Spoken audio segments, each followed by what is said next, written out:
Welcome to Kenton's videos. Enjoy the video. In this video, I will review the Capital One Platinum Mastercard. This card is specifically designed for individuals looking to build or rebuild their credit history. It's a straightforward option that helps you establish a positive financial track record.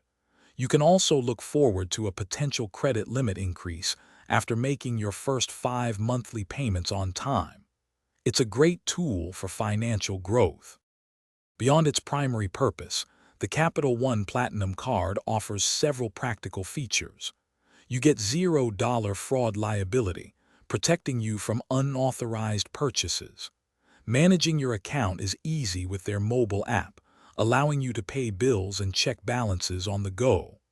Plus, Capital One provides free credit monitoring tools to help you track your progress. If you're finding this video helpful, please take a moment to subscribe and like it. And on another note, if you're looking to expand your financial knowledge or just enjoy a good book, consider the new Kindle Paperwhite. It's perfect for reading anywhere, anytime.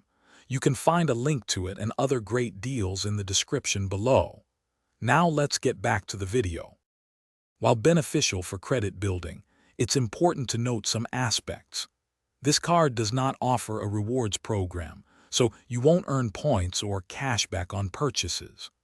Also, the variable annual percentage rate can be quite high if you carry a balance, so paying in full is always recommended to avoid extra costs. Thanks for watching. Consider subscribing if we helped you.